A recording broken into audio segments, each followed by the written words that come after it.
Olá, professor. Olá, pessoal. Eu sou o professor Ulisses Magalhães Nascimento. Sou professor do Coordenação do Curso de Química Industrial da Universidade Federal do Maranhão. Atualmente, inclusive, sou coordenador deste curso. Tá bom? Sou mestre em Química Analítica, sou doutor também em Química Analítica, o mestrado fiz aqui mesmo na Universidade Federal do Maranhão e o doutorado fiz no Instituto de Química de São Carlos, pela USP, certo? E eu acredito, se eu não estiver enganado, que desde 2018 eu tenho contribuído com o curso de licenciatura nas disciplinas de Química Analítica, tanto Química Analítica 1 como Química Analítica 2.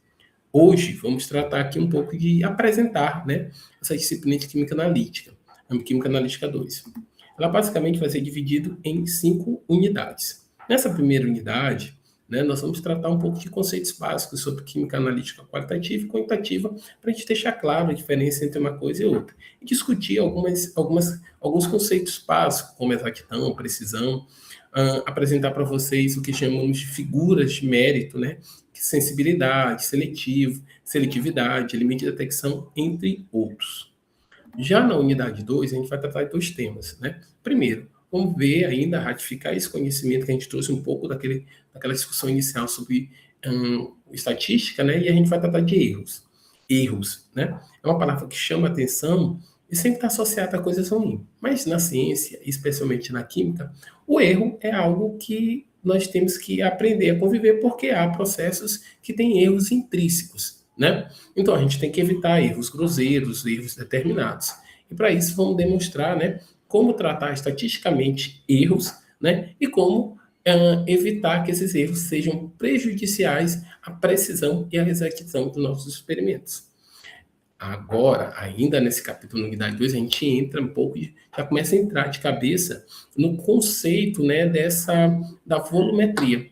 Lembrando que esse conteúdo da Química Analítica 2, ele é um pouco a gente trata dos métodos quantitativos tradicionais, tá? Que é a volumetria e a gravimetria, diferente dos métodos instrumentais, que é onde nós usamos uma série de equipamentos.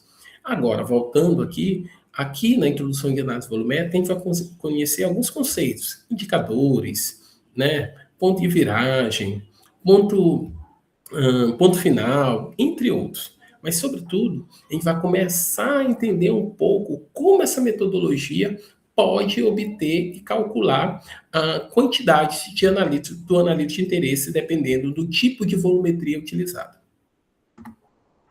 Aqui, já na unidade 3, a gente vai tratar de 2 volumetrias, a volumetria ácido-base e volumetria de precipitação, onde a gente vai ter na volumetria de ácido-base, ver cálculos envolvendo pH, naturalmente, né, se a gente está trabalhando ácido-base, alguns autores chamam de volumetria de neutralização, né?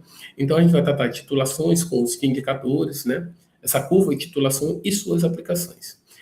Na volumetria de precipitação, o princípio do equilíbrio é diferente para a determinação por volumetria de precipitação. Vai ser o princípio do equilíbrio de solubilidade. Tá? Então, por isso que nesse texto vocês estão vendo a palavra solubilidade repetida várias vezes. Vamos falar um pouco desses métodos agente métrico, né? Que são esses métodos que usam como titulante, né, o nitrato de prata. Uma coisa que nós vamos sempre ver nos tópicos de volumetria, seja de ácido-base, seja de precipitação, seja de redox, seja de complexação ou complexometria, é que sempre a gente vai mostrar, né, como montar uma curva de titulação, como construir uma curva de titulação. Esse conhecimento ele é importante porque, por meio da curva de titulação, a gente tem uma ideia, né, de como se dá esse processo e ratifica o conhecimento sobre a capacidade de identificação de analito dessas metodologias. No dia 6 de junho, nós temos o nosso momento presencial, né? Esse momento presencial, a gente vai discutir algumas coisas em laboratório, né? Tirar algumas dúvidas, fazer algumas atividades, mas especialmente o nosso principal objetivo vai ser realizar alguns experimentos. Para vocês começarem a manipular, entender um pouco como se comportar dentro do laboratório e ter esse primeiro contato, né? Essa parte mais prática do curso. Lembrando, sempre atentos às questões de segurança, né? De usar jaleco, calça e sapatos fechados, entre outros. Já na unidade 4, nós vamos falar sobre volumetria de oxirredução e volumetria de formação de complexo. Na oxirredução, ou volumetria redox, nós vamos tratar de fundamentos básicos sobre oxidação e redução, um pouco da questão do equilíbrio, células eletroquímicas, potencial do eletrodo padrão e curvas de titulação.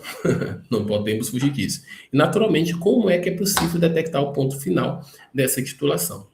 Já na volumetria de formação de complexos, a gente vai tratar, primeiro, que são esses complexos, né, como eles podem ser formados, e em função da característica desses complexos, é uma metodologia que a gente vai determinar mais metais, né? E para essa determinação, a gente precisa, é muito importante, a característica e a qualidade do titulante. Um titulante que é usado de forma mais intensa e mais larga, digamos assim, é o EDTA. Tá? Vamos explicar por que o DTA é tão importante e por isso que ele faz explicar como é que se dá, qual é o equilíbrio dele, dependendo do pH, ele é fundamental para entendermos a complexação, né, o processo de volumetria com complexação, né, entre outros. E, claro, vamos fechar falando um pouco sobre os indicadores metalocrômicos. Já na última unidade, a unidade 5, que vocês observam assim, não, só tem 4 tópicos. Não se impressionem com isso. É uma unidade bem grande, então vocês vão precisar de muita atenção.